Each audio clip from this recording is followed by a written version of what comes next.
Okay. Jai Gurudev, Rish Aditya. So happy to have you here. Jai Gurudev Ramadasi, and thank you for the invitation. It's a big Yeah. honor to be here. Thank you. Yes. We have like most of the Chinese Sangha are very familiar with you. Like they saw you everywhere in different videos. But finally, we got a chance to listen to your personal stories and your experience with Guruji. Yeah, also we shared a lot of time in Mauritius with the Chinese Sangha when we were locked down there. So Yes. yeah, I know many of the faces and the people in this room. Just to confirm, the translation is happening now simultaneously, or will be? Yes, there is a translation happening simultaneously. Okay, good. Um, So well, the question always is where to start, no? Because if you start looking backward, you say, where did actually my spiritual path started? yeah. Um, to simplify it a bit, I would say that since I was a child, there was a deep feeling of search, or I would say that a deep feeling of insatisfaction with life, how it was. And despite having my friends and my family living in the countryside, I was always with a feeling that something was missing. That's the memories I have from my childhood. So then I grew up, and when you start college, university, there is no time to think about that. You need to do the things. You need to study. You need to perform. You need to find a job. So that somehow stopped the search for about 10 years, and I start more like, there is no answers to these questions. It's no point on keep asking those questions because it's kind of a waste of time. So I put it aside. Then the university, I started meeting different kind of friends, girlfriends, and the distraction somehow started. And I have a very good distraction for many years. And when I finished the university, I started my own company with two very good friends of mine. We started like a hotel hostel. It was a mix in a very touristic town in the north of Argentina. After that was very successful because um, we took it just before a touristic season, and it went very, very well. After that, we got like a tourist agency. After that, we bought a restaurant. So the business was actually going very well for Wow. Argentina, So So you were I did, a successful entrepreneur. yeah, I studied business actually in university. Okay. And so by when I have 24, 25, I mean, I was not a millionaire, but I have, for my age, I was pretty done. I have enough money to start building my house, to travel, I could do basically whatever I want for my expectations of life. So then, Argentina? I in Argentina, yeah, in the north, it's in the limit with Bolivia, Chile, very Okay. north of the country. Many people from China visit this area. It is like World Heritage, this title. So many people from all over the world visit this place. So in this stage, I met what was like my biggest love, and very close to, after 2 years of being boyfriend and girlfriend, we were thinking on getting married, having a house together, uh, our dogs, thinking maybe in having children. And when I was around 27, I think 26, the relationship collapsed. Was just like things happen, Like usually. and like usually, for majority of the people, no, the first big breakdown in a relationship, and that started like again the search, again the like the feeling of not being satisfied with life, like unhappy, I would say a depression, I had the business, I have my life, I have my family, even living close by, my friends, my best friends, they were my partners in my business. So, but I was deeply, deeply unsatisfied. And as a solution, I decided, I mean, my friends helped me, I decided to start traveling. And I went traveling Latin America first. I spent a lot of time in Brazil, and then the rest of Latin America, including Peru, Ecuador, Chile a bit, Uruguay. I remember um, I needed like problems that made me forget my problems. So I bought an old car, uh, like a classic old car from Argentina, because these cars, they break, so you can fix them. And this keep my mind occupied, because in the moment my mind will have free time, I will start thinking on my relationship, but it didn't work. Like I will go very negative about that. So after that, I came back from my trip in Latin America after a few months, and my friends told me, why you don't go to Europe? So I prepare my trip, my suitcase, I fly to France, and I start traveling from Europe. And I had all of this idea, of like finding love in traveling, finding love in the trips, in a new city, in a new girlfriend, in a new friend, and in this trip I end up visiting one of my dreams, that was Cinque Terre in Italy, driving a Vespa, uh, getting in love with an Italian woman in the beach. Like I have all of these fantasies, and the constant was like every time this dream somehow became true. For some reason, like life conspired that my wishes were actually fulfilled. But every time I had the deep feeling like this is not what I'm looking for. And instead of gaining trust in life, I start feeling more and more empty, because I start thinking, if all of this, I have everything, if all of this is not if all of this cannot fulfill me, then what can do? What can fulfill my life? And by then I was already living in Germany, in the south of Germany, in a very beautiful town. And I reached this state of like, I just want to be alone. That was the only conclusion of life I achieved, is I want silence, and I just want to be by myself. So I went for a walk on the Black Forest with my tent. And that night, first happened something very weird. I met a Indian guy in the middle of the forest. He was walking with his bike, because the forest is impossible to walk. It's roots all over the place. There is stones. And so imagine like you're walking there, and then this random guy appeared. Indian, very nice smile, very shiny eyes. And I see him and I say, what are you doing with a bike in the middle of the forest? And he say, oh, it's my first time here. I rent it in the town, and I was just passing by like here. So we start talking with him. We have a very nice connection. I invite him for lunch because I have fruits and food, etc. He sat with me, and we were like talking, and immediately the talk went to the spiritual question and answers, because he told me he was studying finances, and his aim was to apply his knowledge into like the stock market.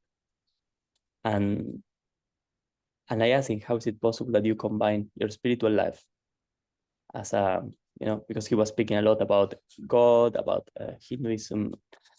And I asked him, how can you be spiritual and at the same time like work to like develop system for the stock market?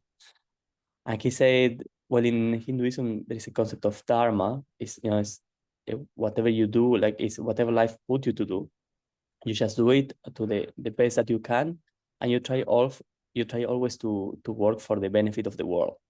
So what I'm doing, actually, I will try to improve the society, improve the systems. You do it as in a spirit of service. And then he said something interesting. He said that he had a guru. his family had a guru, and that his guru had passed a few months back. And he was very sad about that. And he said that when his guru passed, the body of his guru was in the middle of the backyard of the family, because all the family lives together in these big residential areas. So his cousins, grandmas, uncles, everybody lives there, and was the family guru. And when he passed, they put the body in the middle of the yard. And he said that flowers were falling from the sky on the body of his guru. And so I told him, yeah, maybe from the nearby trees. And he said, like, no, it was just, he said flowers were falling from the sky. And I said, okay, like I took it because the guy looked grounded and legit. So I didn't know where to put that. So I just put it on, I put it aside. But thinking like, wow, there's a lot of mysticism, and the conversation opened a little bit the understanding that in India, other things are possible of the ones that I'm used to. So then he left. I spent the night in the forest. And that night, somehow this conversation opened this query that I had when I was young, a child. And I started screaming to the nature. And I remember I said, God, if you exist, please give me a sign, because I'm completely lost. I feel empty. I'm completely lost. And I was yelling this to the nature. And of course, in that sense, I think I drank like half a bottle of wine. So I was, suggestive. And I felt like, some weird noises coming from the nature. And I say, oh, maybe, maybe God actually exists. Maybe God hears me. And when I come back from the forest, I go down to the city where I was living. And my dad called me that day. And he said, Feli was my former name. He said, there is a guru living very close by of where you are living in Germany. And he reminds me a lot to what my father was following, was Paramahansa Yogananda. Oh, So your father follow my Yogananda? father, my father was following the teachings of Paramahansa Yogananda. And actually, when he had 18-year-old, he was in California and he was planning to become a monk.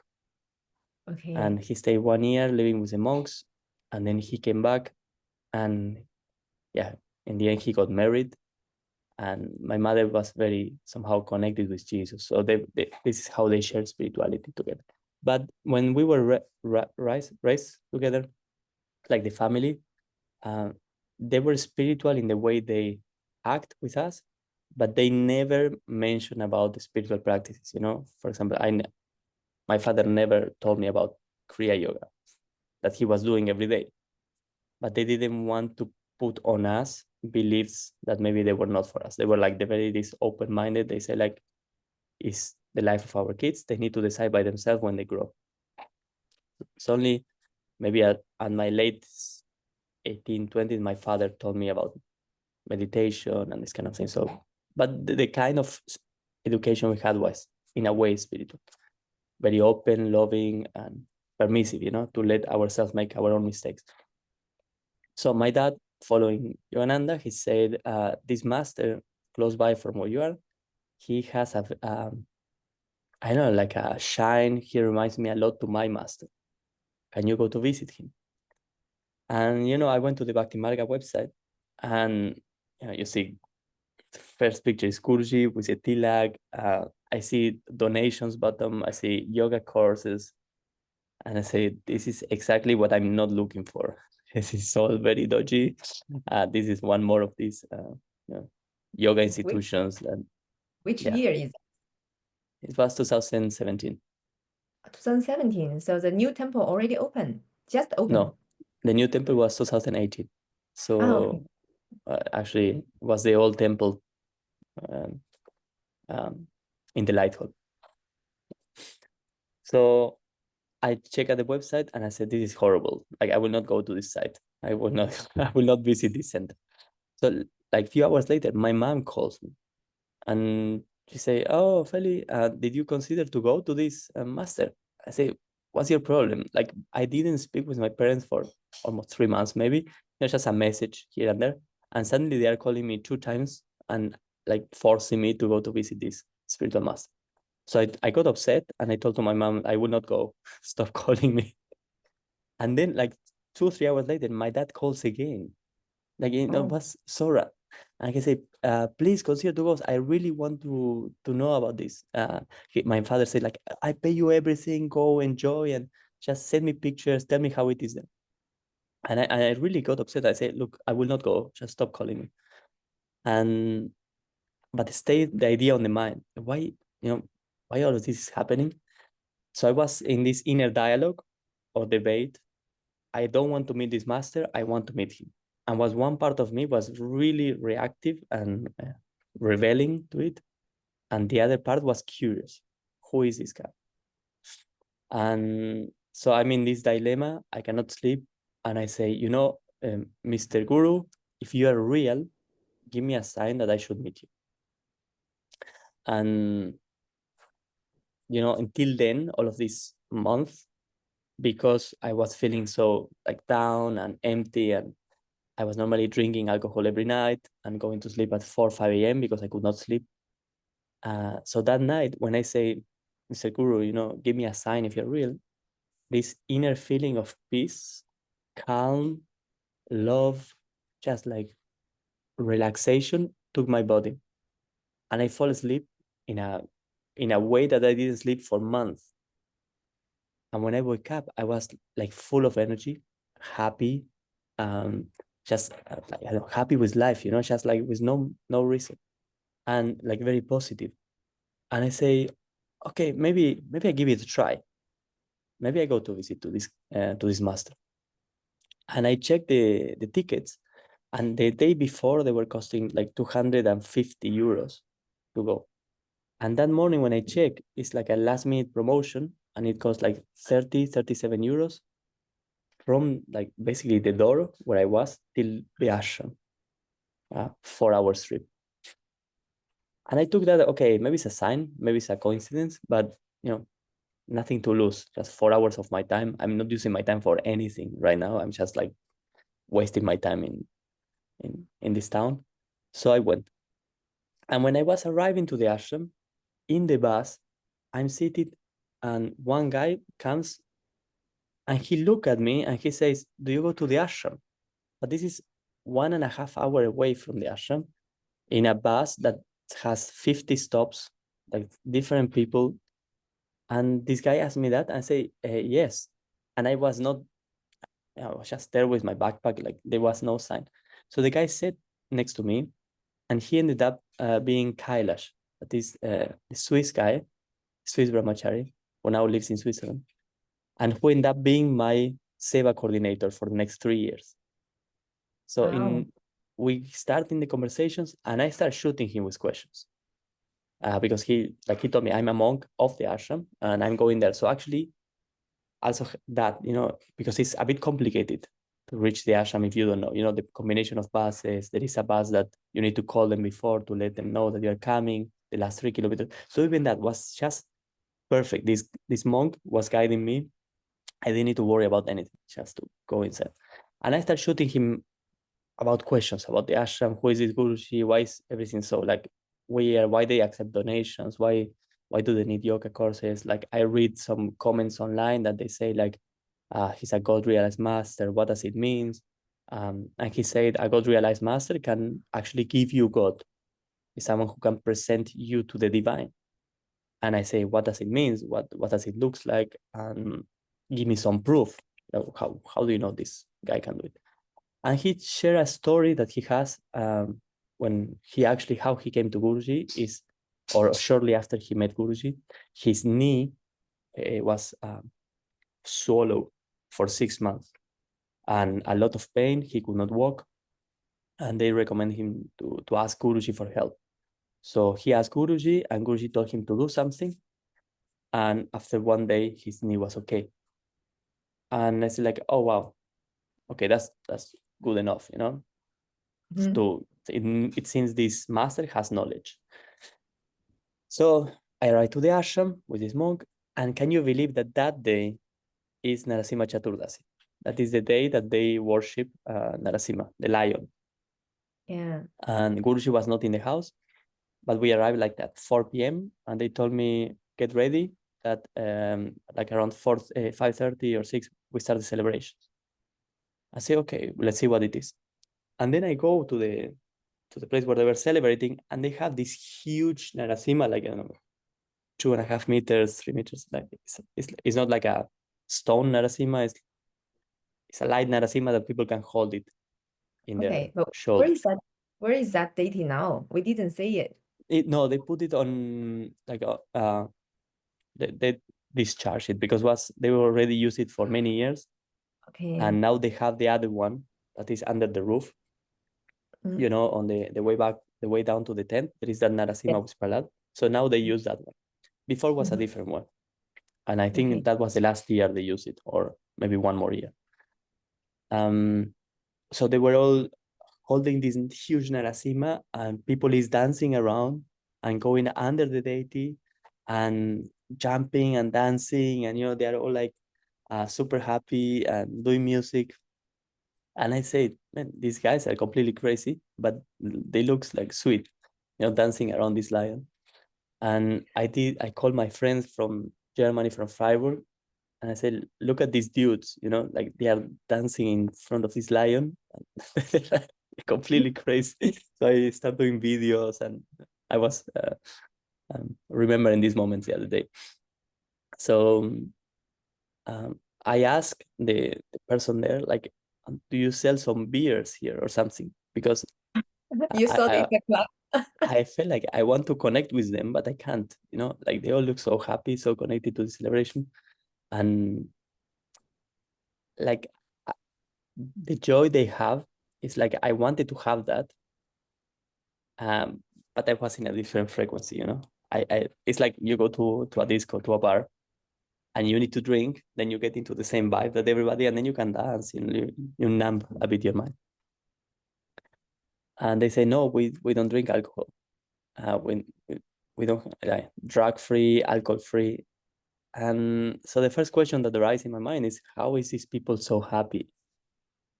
How, because you see, I don't know, I see something on their eyes, how they shine, the sincerity, like how they're really into it, and traveling around the world, something that I saw is actually unhappy people.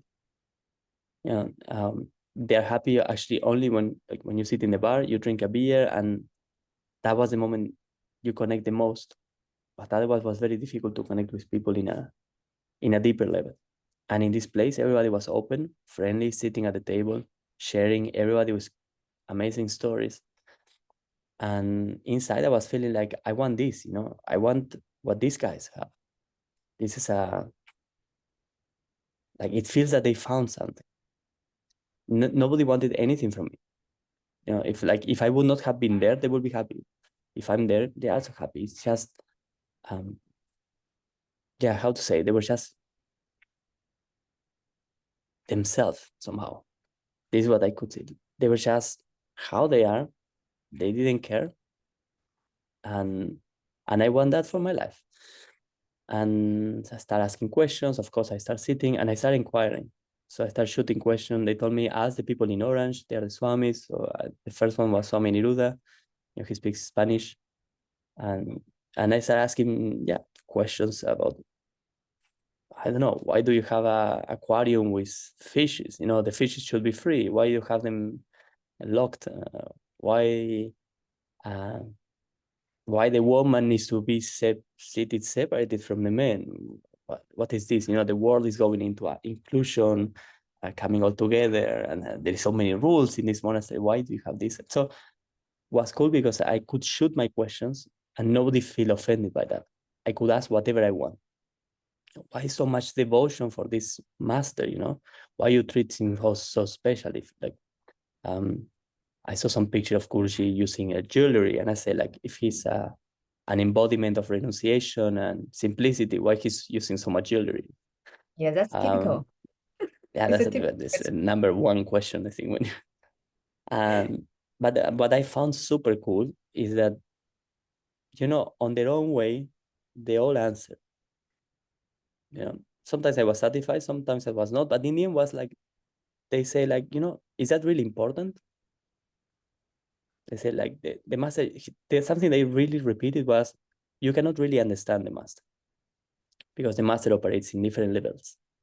And in the end, what you can only see is a transformation that happens inside of you when you like accept the master help. How he acts is his business. What he does is his business. I say, okay, fair enough. Fair enough, because I see people that they found something. I feel that they are like happy inside. And so that keeps me asking. I start hearing crazy miracles. You know, one of the persons that I spent most time was with Jay Treya. And he's like the security guard of the ashram. And he used to have a very tough and criminal life in his country. And I asked him, how did you end up in an ashram?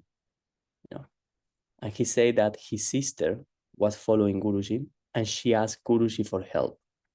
So she called, Guruji told him, bring your brother here. I will help him. And she said, like, Guruji, he will not come to do seva. You know, that is, you work for free. Basically, you are giving your service. And Guruji said, no problem. Just tell him to come. I will pay.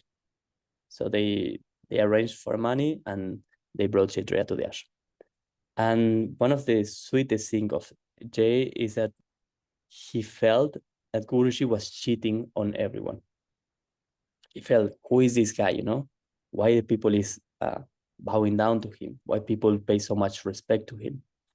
It's just a charlatan, you know, it's a guy who just put this Hindu robe and start giving advice and people think that he's something, you know? So this was like a very dharmic side of Jay. And he say, you know what? I will show all the community that this guy is fake. So the other, the idea that comes on his mind is, I will ask this guru, how is my brother doing? You know, and in the moment he answered like, he's doing good, don't worry, or he's doing bad, I will realize he's fake because I don't have a brother. And in the moment he answered that and I prove that he's fake, I will just like slap him and I will show to the whole community that he's just a charlatan. So he's passing on the lobby and Guruji called him and he said, Jay Treya, you have not Jay Treya, back then was Ariel? Arek. You have some questions. Huh? Who is next to you? Swami Revatika? Yes. Wow. Does he want to say to Chinese Sangha? Maybe later. The next one. Okay. So he asked, you have some questions for me? And Jay Treya says, actually, yes. And he take him to the side and he say, Jay told me that before even he start asking his question or he asked the question, Guruji told him, you know, actually, you don't have a brother. And Jay is like, okay, fair enough. And then Guruji told him, but you know, and he started telling to Jay Treya something that happened on Jay Treya's life that Jay Treya didn't share with anyone because he was so ashamed of that. And Guruji started narrating that to him. He said, do you remember this, Jay? Or Arek? And he started narrating that situation that happened in Jay's life in the past. And Jay started freaking out. He said, how do you know that? Like, no, my sister, no, my mind, nobody knows about that. And Guruji tells him, I know that and much more about you. But don't worry, I don't judge you. You know, everybody has an opportunity with me. And in this moment, Jay started crying because this was a very painful moment of his life, actually, because he didn't make peace with the situation. And he said, okay, this guy knows. So he, you know, so this is how he started like trusting a bit more on Guruji. And then he stayed and, you know, then he became a monk. Now, in the end, he has a family. He's married with Bhavani. And so I was thinking, Jay for me was a big inspiration because he comes from a very dark, heavy background. Criminality, fighting in the bars every weekend, having problems with the law, with his family, and something that social systems, like criminal systems, uh, jails, cannot fix. Like honestly, I see in Argentina, people who goes to jail, they don't necessarily transform, They people don't change, you just punish them. And maybe um, they change, but it's not a normal thing. And with Jay happened that what years of social reformation didn't do on him, Guruji in 3 months managed to change him and transform him into a violent criminal person, into a super loving person, trustable. Like I mean, he didn't happen overnight, not 3 months. Maybe it took some years because he still had some samskaras to transform. But really, for a person that strives to be the best version of himself and how he can contribute to society, how he can contribute to community, it's a completely different mindset from a person who is just, what can I take from people, from the society? How can I damage the society? How can I damage my family? How can I damage the system? Into someone that is, if you see him today, extremely loving, deeply loving. He still have his manners, he still is a bit like rough, but he has a huge heart. And like Guruji took that. Guruji like took the good part of him and helped him to focus on that. And from within, he changed him. So for me, it was a big thing because I have seen many things traveling around. And the fact that someone can change so much is very rare. Mm. So I started speaking also with other people. There were more miracles. And I was always quite attracted by the miracles and the stories. And so since then, I started collecting somehow stories of people about Guruji. And I don't know, this famous story of Bagi or Shashwata that they shared, that Guruji was often coming to the kitchen and, there was the boiling soup and Guruji was putting his hand inside and like churning the soup before offering to the people. Swami Niruddha, how one time he was waiting outside of a darshan because his brother was supposed to come for darshan. They were in Italy. Guruji is giving a darshan there, and Swami Niruddha's brother is driving, trying to come to the darshan. And Swami Niruddha didn't tell to Guruji anything, and he was just nervous. He was at the front of the darshan, like, come on, bro, come. The darshan is finishing, and the brother was not coming. Was very late. And Guruji, when finishing the darshan, he started going very slow, extremely slow, and calling one person and talking, and like for 5 minutes per person, and was only like 10 people on the line, and Guruji was making it very, very slow. And then Guruji gives a look to Swami Niruddha. Swami Niruddha goes to Guruji, and Guruji tells him, "So where is your brother?" But Guruji didn't know that he was coming. And Niruddha says, like, "I don't know. Like, he said he's coming." And at that moment, his brother walks into the darshan, and he's the last one to receive the blessing of Guruji. So, despite externally, Guruji was very challenging for me. As I say, the jewelry, the way he acts, the way he speaks, being young. I don't know, there were many things that for me didn't fit in the idea of a spiritual master. But the stories of people, of how much love he has for his devotees, was very captivating for me. So that's how I find my way. And then I asked Guruji. Yeah. How was it when you saw Guruji the first time? What's the scenario? Okay, yeah, I don't want to go too much into that, but yes, hearing all of these stories of Guruji created a lot of expectations for me, and to meet, who is like before I met him. I just have, I'm going to meet a God realized master, how it will be, what he will say. He will tell me like, what's my spiritual level, no? He will ask me, he will tell me, you are like black belt, yellow belt. I don't know. I have so many questions. And finally, Guruji arrived because he was on a trip. And 2 weeks, I stayed 2 weeks in the ashram. And someone tells me like, Guruji is coming down for satsang, so stay here. And when I'm waiting in the lobby and I see, this blue shiny golf car with neon lights under, and like this big Indian man with a like red shiny robe driving very high speed, and people like were moving out because he was like almost driving on top of them. And he parks the car in front of the entrance. He comes out, people is bowing down to him. He doesn't acknowledge them. He's like dismissive, walking like these people doesn't exist. He takes his iPhone and starts checking something on the phone. And I say, like, what the hell? Like, who is this guy? Like 20 alarms start ringing. Like, why he's using a phone?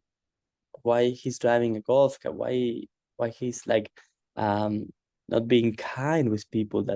Why people bow down? Why the jewelry? Why so much perfume? Also, like when it was this strong rose scent coming from him, I said, man, that's a liter of perfume. What is this? And he's walking. When he walks, he passed by next to me. He didn't even acknowledge me. I said, like, come on, like, how can you not recognize, this great being next to you? Somehow I was, like everything was very, very challenging. Then he started giving a satsang, and during the satsang, someone asked a question. Actually, Kailash, my boss or my manager, and Guruji started shouting at him. And the guy asked for a story of Krishna, and Guruji said, like, why you ask a story of Krishna? You don't even know any story of Krishna. Yeah, why you asking a question for me? Please first read, study, like useless. And so Guruji goes into into a rage, but people is laughing around. And I'm so upset because this guy was the kindest guy I met since I arrived, Kailash. And why Guruji is trashing him? So I start judging Guruji because he's trashing the guy. But the guy, I see Kailash, and Kailash is laughing on this situation. And the people around him is laughing, and there is like no issue. But for me, it became an issue. And while Guruji is speaking, he hits with the hand, he hits the cup that is next to him. So the water cup just fly away like 2 meters. And I'm like thinking inside, like, look, this guy is supposed to teach me something about life. Like, he's addicted to his phone. He's not kind. He's like hectic. He cannot control his movements. He's, like, what I'm going to learn from someone like him. And the satsang finish. Guruji stays, and everybody start walking away. Jaitreya start asking people to leave. And inside of me, I say, like, actually, like, if God exists and this guy can show me God, I stay here. I want answers. And Swami Revati is passing by, and then Guruji calls Swami Revati, and he asks him, like, who is this guy? He pointed at me. And Swami Revati says, like, oh, he's from Argentina. So Guruji calls me. That's how you know Eh? how you know it was really needed. Yeah. Who is Argentina? Yeah, he was. Well, I think back then I was the first Argentinian visiting the ashram. The Brazilians, they were not so happy about it. So Guruji called me, and when he calls, somehow all of this judgment, all of this negativity, all like this anger, this projection of stuff on him, just vanished. And he was very sweet, extremely sweet. He asked me, how is the Pope? Actually, because back then Pope Francis was elected, I think a few months, 2017. So I think he was elected a few months before. And I told him, like, I don't know, working maybe. And it's like, unrelated conversations, and he asked me some questions. And then he left. And all the questions that I have for him, they just disappear from my mind. So for the next time, I said I will be more clever, because I start meeting Guruji in the corridor, or I say I will write down the questions, because every time I have him in front of me, they just disappear from my mind. So I wrote the questions, like 10 questions. I saved them on my pocket, and I said next time I will remember. So one of those days, Guruji passed through the lobby, and he say, you have some questions for me, no? And I say, actually, yes. And he took me aside. I pulled the paper, and I start shooting him with questions. And one of the questions I remember was, what's my spiritual level? Because I know I want him to acknowledge how advanced I am. And he started laughing, and he say, you are just starting. Like, and fair enough, despite could be harsh in a way to swallow the truth, but in the other hand was kind of a release. Like, okay, I'm not a great saint reincarnated. It's just like nothing is expected from me. Cool. Yeah, I'm just starting, so I can be more relaxed about my life. I'm not the savior of the world. I'm just the daughter of the farmer. Like Guruji say, in your past life, who were you on the past life? Nobody wants to be the daughter of the farmer. Everybody wants to be like a great saint or mystic. So in a way, it gives me this relaxation, like, okay, then nothing is expected from me. And I can just explore the path. And I ask other questions. I don't remember now, but then I have another meeting with him, and he told me, you know what, better get married, go have a life, enjoy life. This will be too tough for you. And then that was like the spark, of like the challenge. And I said, like, no, Guruji, please, like, I want to live in the ashram. And he said, like, it's not easy. He said, I'm like fire. I burn. Because I told him, I want to be close to you. And he say, I'm like fire. It's not easy to be around me because I burn. And I told him, like, I don't care. You're all like super enthusiastic, and it's a conversation with a tea on a table. Like, you don't know what is coming. I said, yeah, Guruji, let's do it. Like, I want to try it. And he told me, okay, just come back to your country, fix your papers, and then you come. Because I had some issue with my visa. So I came back to my country, and that was the first testing. Actually, it's like Maya, like the material world, became so attractive. Like, I'm telling you, all my ex-girlfriends are writing to me. My friends and business partners, they start proposing like crazy business opportunities. Like, we could buy properties, and like, everything was so charming. I said, like, I'm about to move to an ashram where the closest supermarket is like 3 kilometers away, and like, for business, maybe a lot of money, girls, like, was like a, how do you call it? Like a, You have to weigh your situation, like. you need to decide. Yeah. And so I wrote a letter to Guruji, and I said, thank you for everything, but actually I will stay in Argentina. And I sent this letter to the Swami who initiated me. And the Swami told me, I can forward this to Guruji, but first I want to tell you, he's just offering you the opportunity to be in the ashram 1 year. Don't freak out. Then you see. And I say, okay, don't send the letter to Guruji. I will give it a try. And I say, if my visa gets approved, it's a sign. If it doesn't get approved, it's a sign. And then 1 week later, my visa was approved, and I was very depressed about that because now I need to renounce all the possibilities that the world was giving me. But I give my word. So I went to Germany, and this is how it started. And 1 year later, I became a monk. And then a few years later, Guruji graced me to become a rishi and to start sharing more about him. And then somehow everything started making sense. But the strongest experience I have, the deepest one, is, do you remember I tell you at the beginning that I had this loving relationship, and it was a specific day that our relationship broke, that my heart broke. Something happened in our relationship, and this was so far like the saddest day of my life.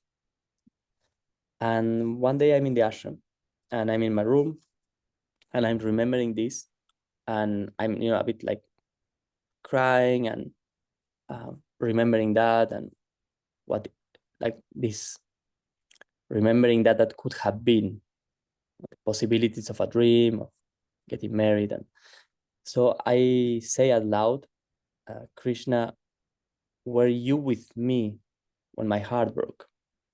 Were you with me on that moment? And Guruji was in India, and around 4 seconds later, he sent me a WhatsApp message saying yes with a heart. Wow. And this was for me like, I have seen and heard crazy stories of Guruji. But this one for me was the deepest, because he basically told me like, yeah, Krishna is with you all the time. I'm with you. Like how I prayed to Krishna and Guruji answered. It was a proof of how connected he is with Krishna. And in the other hand was a proof that, I was never alone. That even in the hardest moments, Krishna was there. And then I started thinking, okay, if he was there, then he's here now. And I became like a madman in the room. I started crying and yelling, you are here, you are here. I cannot see you, but you are here. This is amazing. And I was just so happy of not being alone. And I started writing to Guruji a lot of questions he didn't answer. But then I asked Guruji, why did Krishna destroy my heart? And now he wants me to give it back to him, like I have nothing to offer. And Guruji said, everything, absolutely everything, plays in the sweet melody of Giridhari. Maybe today you don't have the answers, but later in time, the answers will be there. And this was before becoming a monk.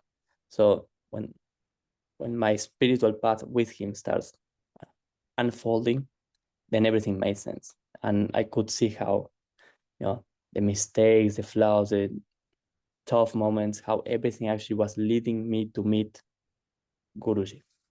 And one of the things that he told me in Mauritius was, the purpose of human life is to meet your Sadguru and serve him. So when I see backward, I can see how life was a preparation for that till that moment. And now and now he's here at my level, and he allowed me to, as you know, to provide personal service. He started taking me to many trips with him around the world. And I would say it's one of the truths that reminds is that he's like fire. When you're around him, it's always challenging. But behind the challenge, there is always truth. The right feeling stays. During the challenge, many feelings arise, but they come and go. And then in the end, reminds this truth, like a feeling like you belong to him. And truly he belongs to you. Like that bound is there. And and then with time that becomes a reality. It's not anymore like a slogan or a cliche. It's truly like that. Doesn't matter what happened, you're just so connected to him. And so I guess that's the story so far. Yeah. So you mentioned about Mauritius and mentioned about the challenge and mentioned about he is like a fire. So because we were like together in Mauritius for quite a long time, we also observed some very interesting situations. like when you feel challenged, do you vomit? Because we heard this the stories about you and how people when Guruji like started like picking on you, blaming everything bad for you. How was it? I never got the chance to ask you. Well, I think when Guruji is challenging people, in a way, is way more terrible for the people who is watching, Yes. because Yes. they don't know what is going inside of you. Yeah. Like whenever Guruji is challenging, he at the same time is giving me inside, like somehow like a deep feeling of love and trust that everything will be okay. It's like, okay, I need to clean this rubbish on you, but don't worry, I'm holding you. But the problem is the people who is watching, they don't know how I feel. So Yes. when Guruji is being tough or challenging, like they just get that. Like you can only perceive the toughness, and you cannot perceive the sweetness that actually Guruji is also giving at the same time. So I would say it's not as hard as it looks like. If you are the target of Guruji and he's like challenging your ego, in a way, I think it's easier for the person who's being challenged than the people around. And then, yeah, in a way, I don't know, it's kind of my relationship with him, of he's making fun of how I speak English or how I don't speak English, or I break stuff. The breaking stuff, I think is with Swami Reva, they were speaking yesterday. It's kind of a CD, not like a bad CD, but still like it's happened so many weird things that we were in Mauritius and I walk inside of the kitchen. And when I stepped there, a glass that was not even on the edge, like close to the edge of the counter on the table, it just fall on the floor and breaks. And Guruji was there in the kitchen and he turns, you see the glass suicide, it saw you and it just jumped.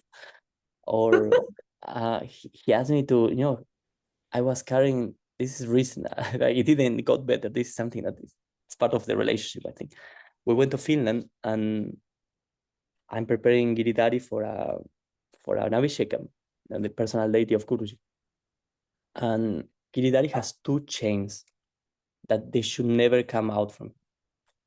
And I'm trying to put a bathing cloth on him, and it's very difficult to clap the bathing cloth. It has like a pin, and I'm making like a lot of strength, but it doesn't clack.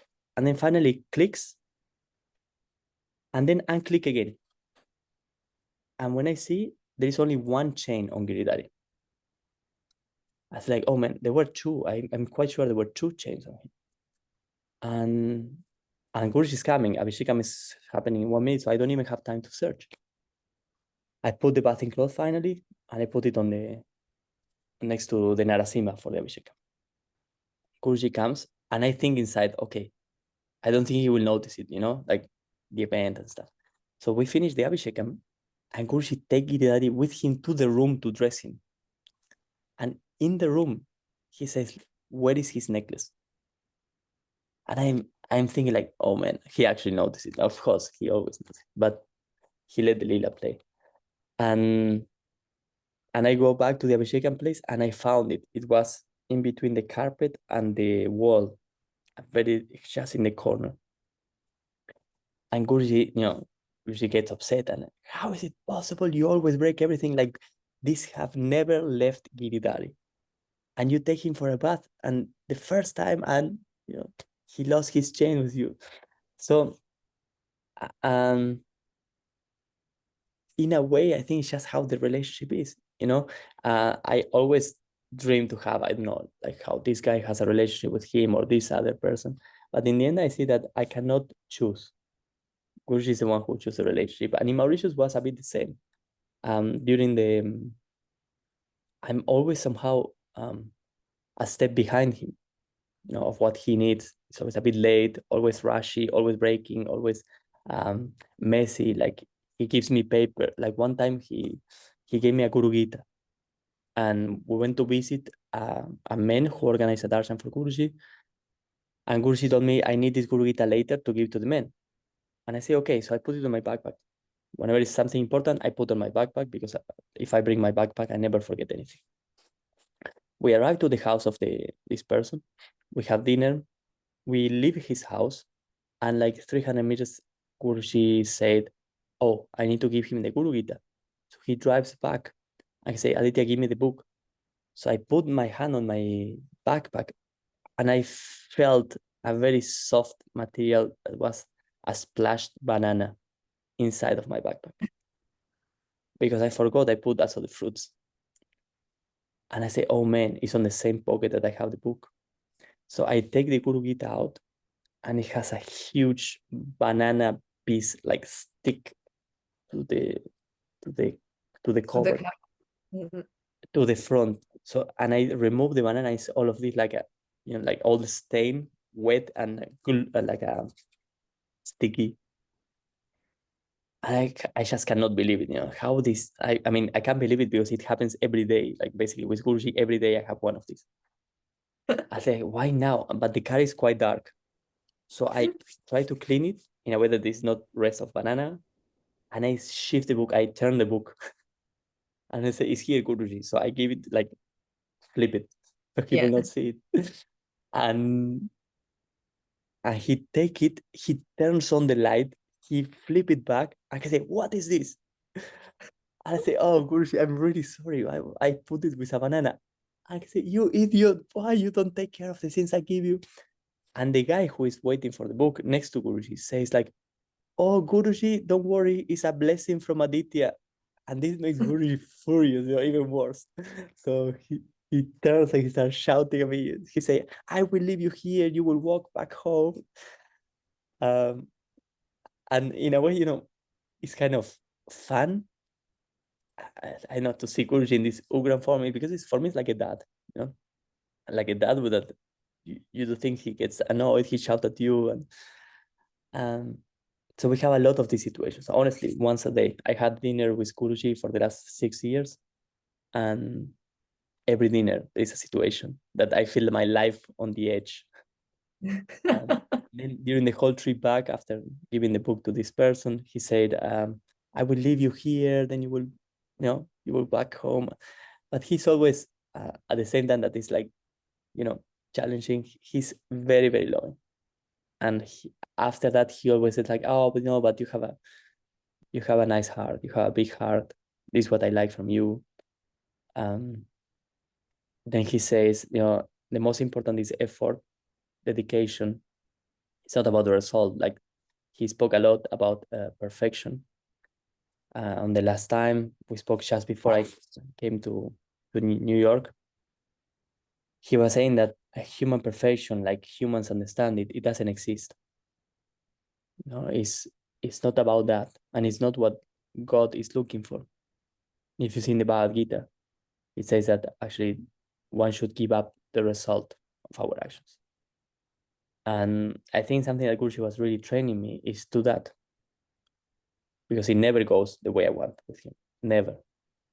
But he really appreciates the effort I'm putting, because this is one of the faculties that God gave us. You remember Bhagavad Gita, chapter 18, 14 or 16, says what are the 5 causes of action. And one of them, that is the only one that we can control, is effort. That's why Guruji says, no, in every satsang, you need to do your effort. And for me personally, he told me, be careful with laziness, or don't be lazy. These are the 2 times in my life he told me. Like when I moved to the ashram, the first one, and the second one when I came here to New York, he said, don't be lazy. So effort unlocks many like treasures in my relationship with him. Therefore, my dedication to Seva and stuff, I don't even feel it as an effort, because I know it makes him happy. The fact of putting my energy in things to serve him, but it's not, but the result, it never goes on the way I want.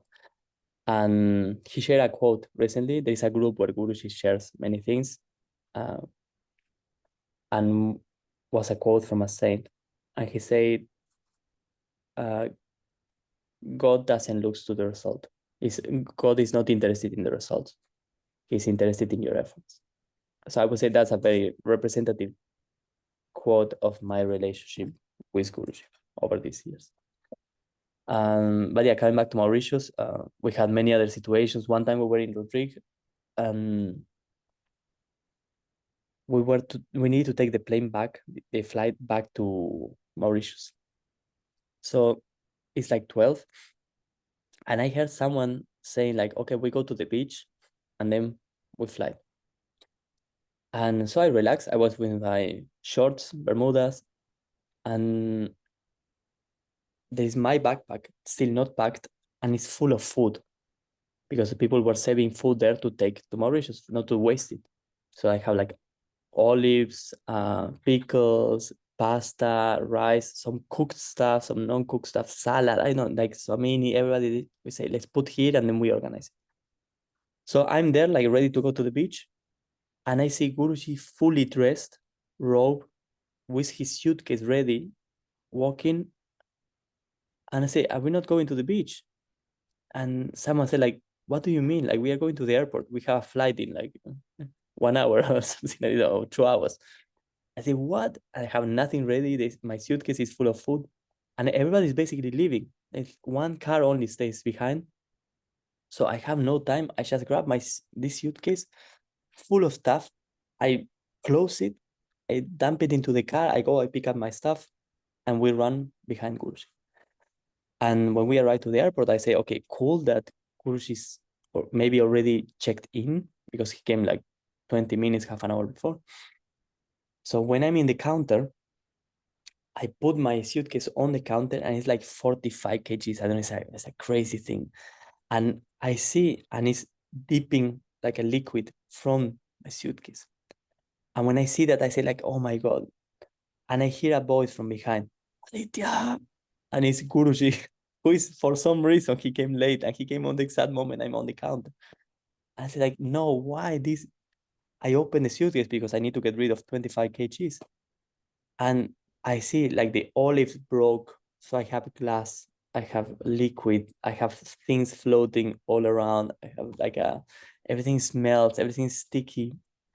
And so I grab a bag, and the bag is dipping liquid, And I heard someone telling me like, Aditya, give that to me. And I turn and I see Vivi, that is Guruji's cousin, with a bag, with a suitcase open. And I'm going to him. I say like, no, what are you doing? That's Guruji's suitcase. So I was about to put all of this like bag with like dipping liquid inside of Guruji's suitcase. I don't, with these states of like, your mind doesn't work, your body doesn't react. And so we end up throwing basically everything to the trash.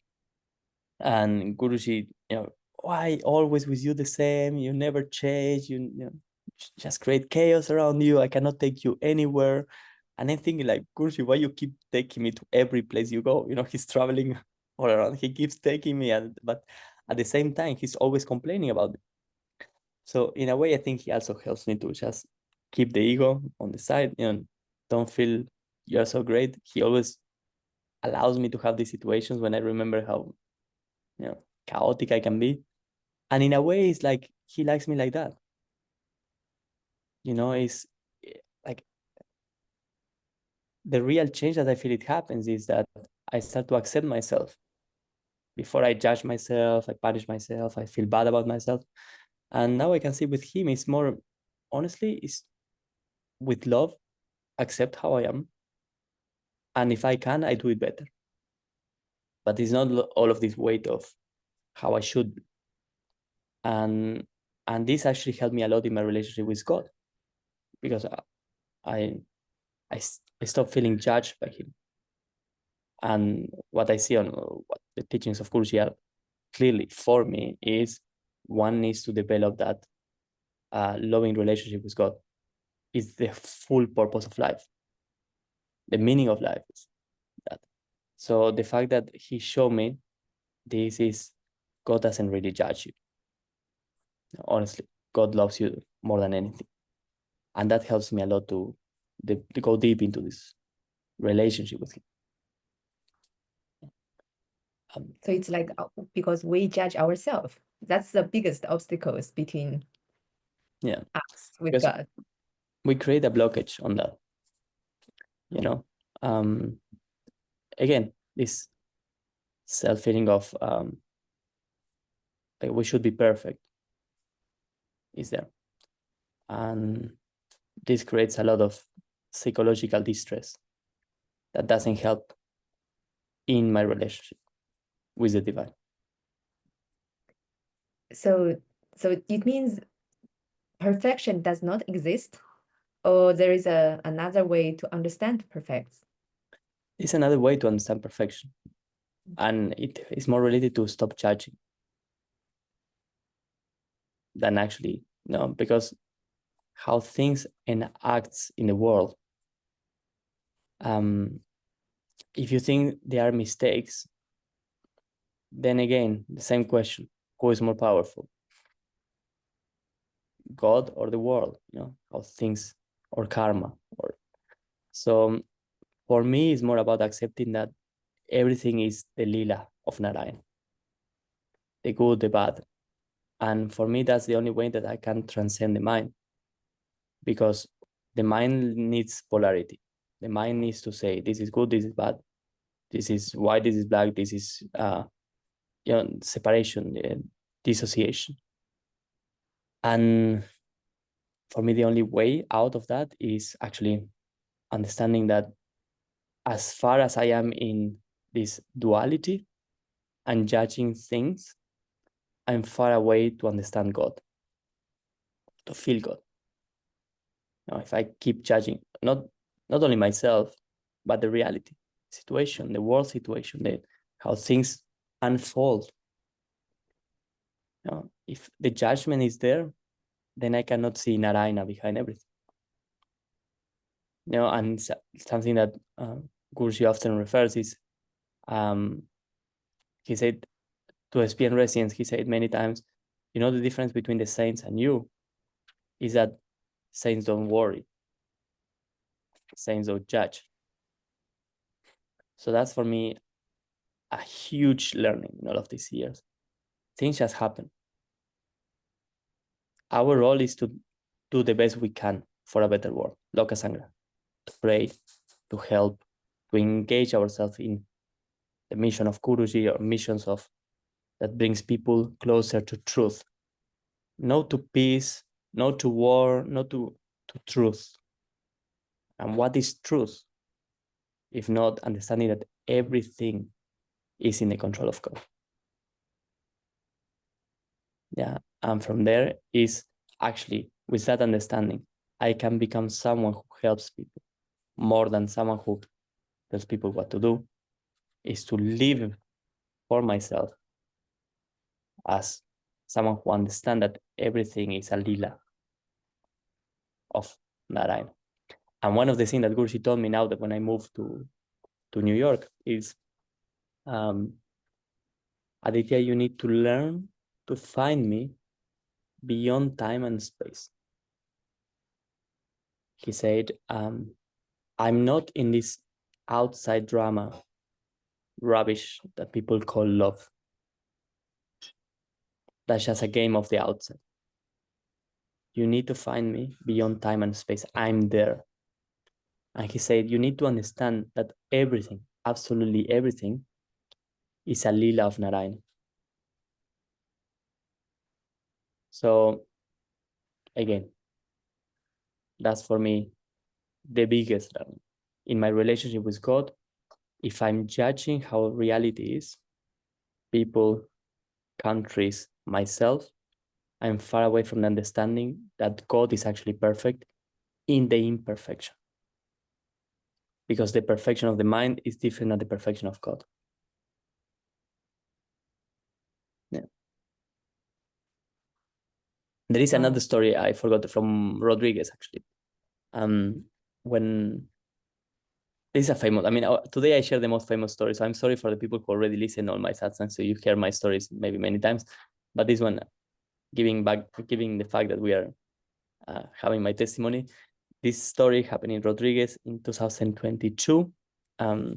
We were also in this like mini holidays with Guruji, and Guruji took half of the people who were in the house with him for doing a zip line.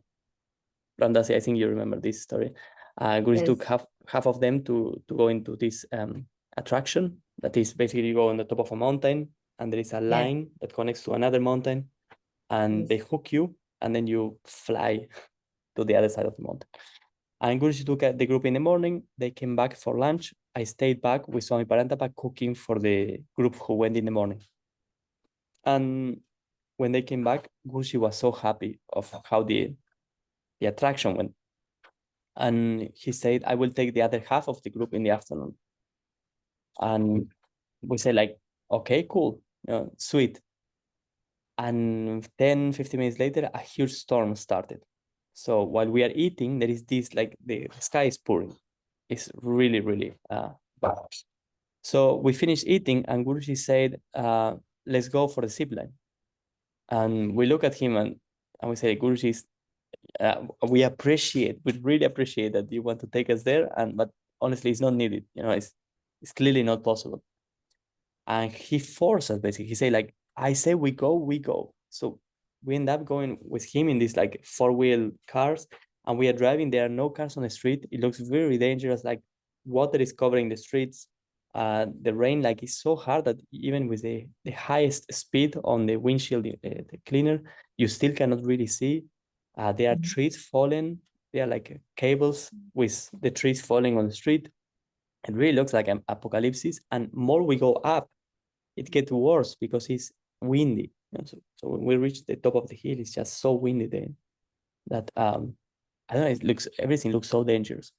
So when we arrived to the zipline center, Guruji tells to one of the guys, ask them if we can do the attraction. So this guy opens the door, and the door is almost like broken because the wind is pushing the door out. So he come out, the rain, he's running under the rain, and he goes to this little roof where there are the 5 guys who works in the zip line, and they're like one next to each other, like holding because it's cold, it's windy, and they are like covering themselves from the rain. And we can see from the car when he asked them, they start laughing, and they point. So he come back running to the car and he say, Guruji, it's not possible because it's they say it's very dangerous. Like you can actually die if the cables are wet, and you can actually fall from the cable. And Guruji changed a bit, like the vibe in the car is a bit different. Guruji look at the sky and he say, Giridhari Krishna. And he start moving his finger like this. And Ramdas, it was about 10 seconds, 15 seconds. It really felt like someone from the sky close with a tap. And the rain slowly started like going down till disappear. The atmospheric pressure changed. And it's, I don't know, in there something is very awkward in the air. The wind stops. And the clouds start opening, and becomes like sunny. Like this in a lapse between 15 seconds and 1 minute. And Guruji start laughing and he say, we go now? Wow. And we come out and we are like, what did just happen? And I remember I was with Basala. We both bow down to Guruji because I don't know, his eyes, his semblance, I don't know, was just overwhelming. His royalty, like his majesty. I don't know, he was just glowing divinity. And Anshul's son start crying, and he tells to Guruji, I will stay back with Rama. I will not do the zipline. And Guruji says like, what? I didn't stop the rain for you not to do the attraction. So bring Rama. And then this was, a very soft switch from this majestic, divine Guruji, and like everybody distant from him, because I don't know, when he shows his divine side, people get a bit, I will not say afraid, but you become super respectful, you're like, okay, like who is he? Yeah. And so you take distance, and then you miss the relationship that he's looking for. He wants to relate with you.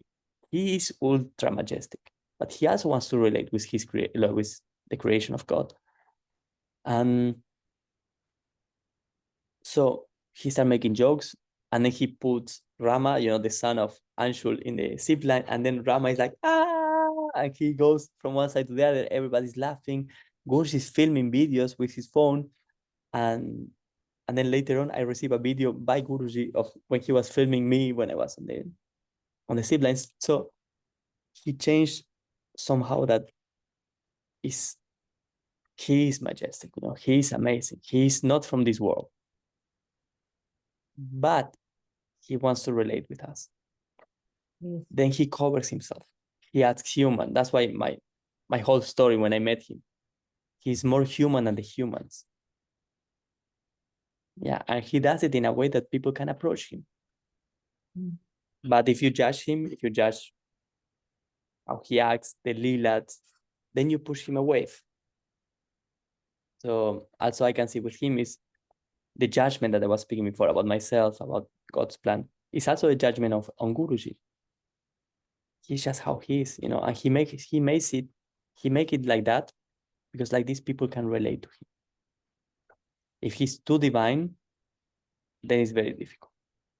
And I have seen Guruji divine. I have seen him detached, the jewelry, and I have seen Guruji very detached. And it's very scary. Because when he plays attached and loving us, and like for us, it's so beautiful because you feel like he cares about you, that he takes care of you, that he has a name to save you, to help you, But when you forget, and he shows you how detached he is from you, and like it's scary to see. It's really scary. So I'm happy that he plays his part of the lila in a way that for us that is more difficult, a limited soul in a body with mind, we can actually engage in that relationship. Yeah, it's like recent when Guruji was giving the Lakshmi talk, he said that we can talk about the many beautiful story about Lakshmi, but the most amazing thing is the lila with you, my dear. Yeah. Indeed. Yeah, it was so touching. Yeah. Yeah, and I think because we don't have much time, I would like, if you want, Ramdas, maybe we open for questions. Yes, sure. Just one last question. That's because you recently relocated to America.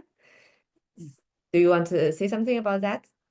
Yeah, I think I share it a bit, but yeah, Guruji asked me and many other people, Swami Vatikanta, Swami Akash, Swami Niruddha, have time.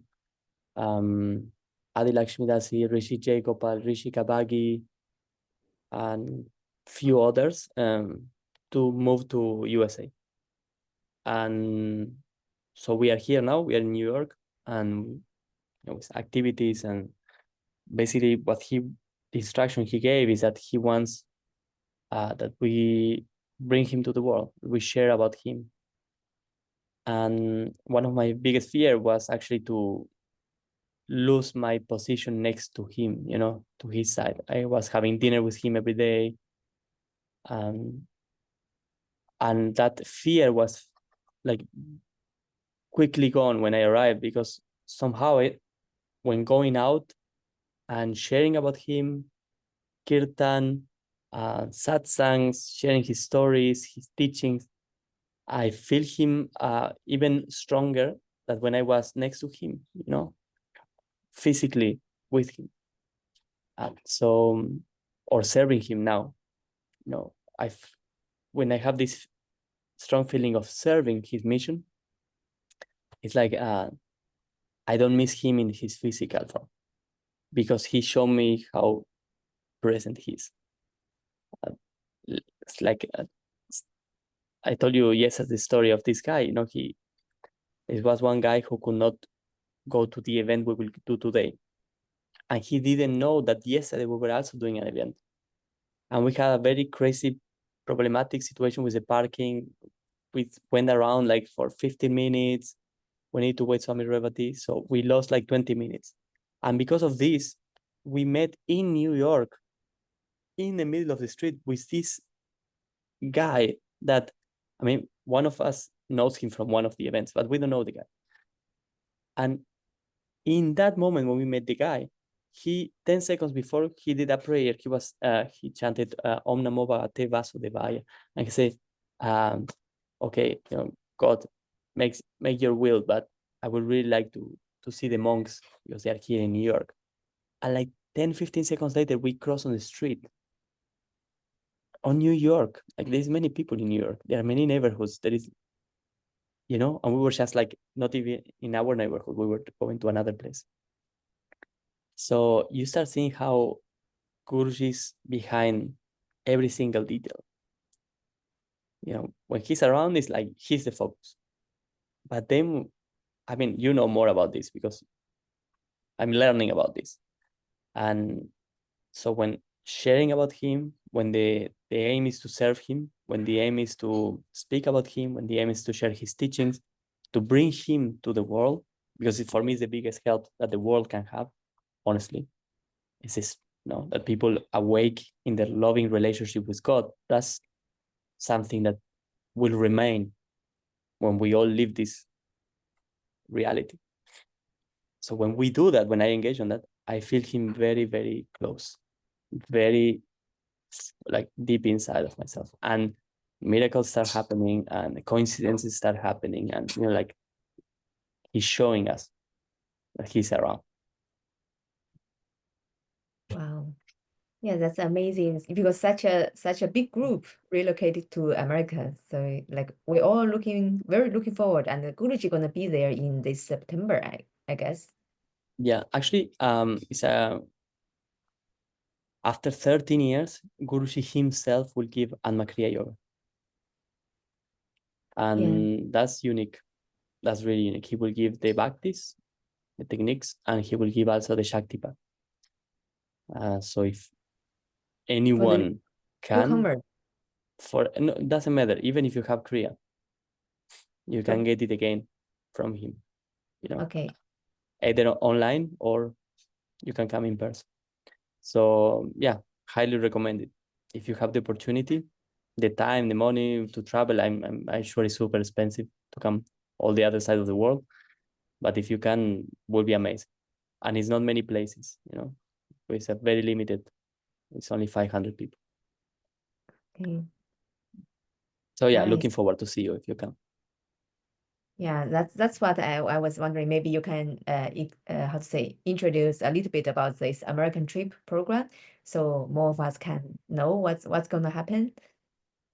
Okay.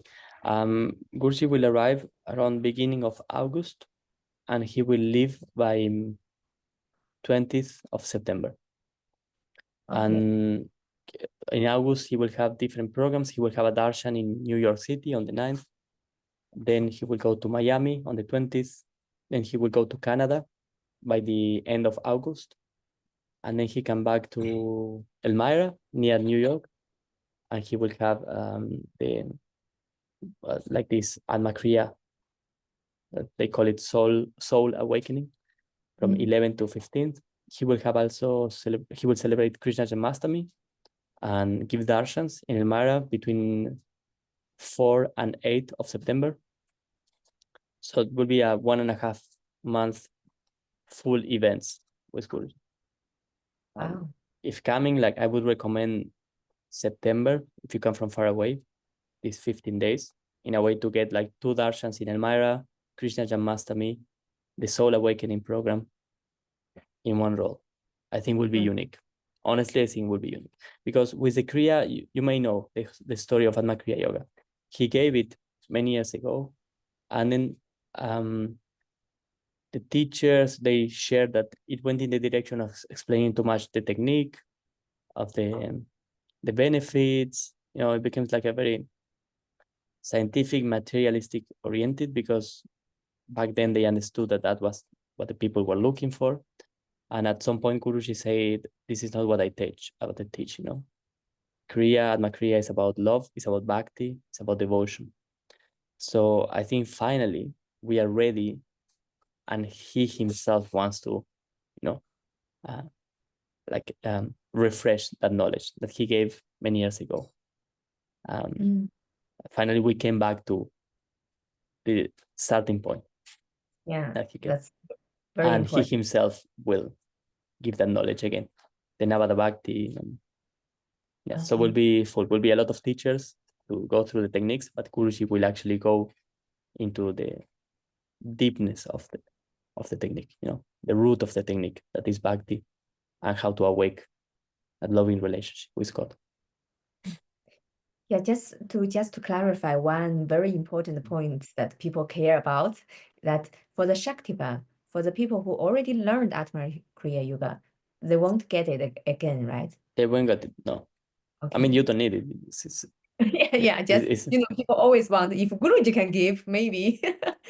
I know. Yeah, that's a good chance. But no, but you receive the training from him. So no, but if you get Shaktipas, you don't need it. Like it's actually, there's no difference. Okay. Yeah. Great. Guruji gave his grace, like from Yeah. Babaji to Guruji to the masters, to the teachers of Kriya, and then they can transfer it to people. Like basically the teacher is just a vehicle for Guruji to transfer the Shaktipas to someone. Okay. Thanks for the clarification.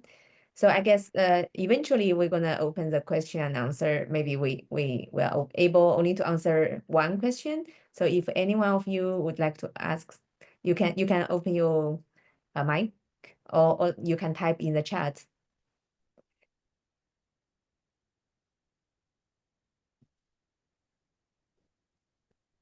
So maybe in the meantime, when people are preparing questions, do you still have other guests around you? Can say hi to us?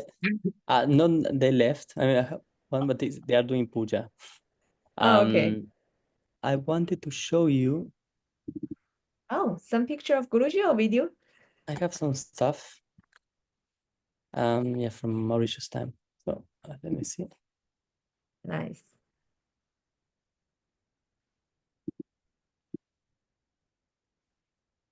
So if you have questions, you can type in the chat box. So this is, can you see? Almost, yeah, I saw. Yeah. Yeah. So this was in Rodriguez Island, and this is part of the group. Guruji was taking us for a walk early in the morning, and I don't know, this was his deep meditative times. Guruji was staring at the sea. Here is when we did the zip line. You see, this is immediately after the rain stopped. Wow. Guruji is talking with the guys. You see Guruji here on the back. Yes. He's talking with them. He's organizing. He's Anshul, Batsala, Vivi. Baby. He's again on the beach. Picture? Hmm? No. Sorry? You are taking the picture? You are not in the picture. I'm not. Maybe I'm taking the picture. Here is also Guruji took us for this Turtles Park. It's a cave, as in Rodriguez. I don't remember the name of the cave. But it was very sweet. It was like a dad or an uncle who was having some holidays with him. And this is the place. This is not the group, and I'm not sure if it's the same year, but this is the same touristic attraction. You see? Yes. You go up here. Guruji is up there, and then people. I know. Yeah, you know who are them? This is the first group. In the morning. It is in the morning. Like Guruji is there. Yeah. Yeah. So this was in the morning, and they have an amazing time, and that's why in the afternoon he wanted to go again. Yeah, I didn't have much time to find pictures, but okay. So I get the one question in the chat box said you used to, they heard that you shared that after you're seeing Guruji, you cannot smoke or drink anymore. Is that so? Yeah, actually that's a nice story. When I came to Guruji, actually I was a smoker. I used to, as I say, drink alcohol also a lot, eating meat. So when I met him, he told me, come to the Lakshmi Yagna and sit with the residents. And he said, ask to Ma whatever you want, she will grant it. So we went down after, and I went for the first time with the residents. That was actually very weird because I came only 2 weeks, 3 weeks, and Guruji asked me to go with the residents of Sri Pitanilaia. So it was for him, he knew already that eventually I would become a resident. And when I was throwing the rice to the fire, I asked Lakshmi to help me to stop eating meat, drinking alcohol, and smoking cigarettes.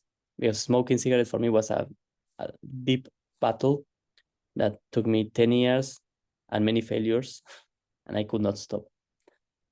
And crazy enough, as I say, like 10 years fighting with that, next day I woke up and I didn't have anymore the feeling of wanting it. It just removed the desire. I heard many stories of that, of people coming to Guruji with addictions, and he just takes them away. And this was for me the first time. So actually, after the Lakshmi Yagna and asking for that, yeah, I didn't want any more meat, alcohol at all. But the strongest attachment I had was the cigarettes. It just went away. It changed so much that I was feeling like, why I was doing something so stupid, why I'm putting smoke inside, it just didn't make any sense. But till back then, at that day, no, it makes completely sense. Was poetic, was nice, was enjoyable. So that was Lakshmi's grace. I know Guruji many times he said, whatever you ask Lakshmi on my name, I will grant it if it's beneficial for your path. And this is also a big teaching that also I got from moving here to America. Here in the States, in the ashram in Elmira, Swami Tulsidas, the focus is pretty much centered on God, on the deity, Narasimha. And so the concern of people is actually to serve Narasimha properly. And then the results are being handled, like the way everything is orchestrated. It's a country that is going super good. In outreach, people, finances, like everything is somehow working. Of course, there is a bit of stress and people, doing seva, but things just work. And I think it's because it's the right focus. One focus in serving God makes sure that the right steps are being taken in our path. Right. And that's why, with Lakshmi and asking for things, she grants when they are beneficial for our path. Okay. The focus should be the relationship with God. Okay. It's like we focus on him and he gonna take care of everything else. It is in the chapter 3 of the Bhagavad Gita, verses 10 to 20. Okay, great. So time flies fast, and then we know that you have a very hectic schedule in America. So yeah, sadly we have to say goodbye to each other. So at the end, I would like to invite like whoever could open their video to say hi to Aditya, Rishi Aditya, and please just remove the pin so we can see others.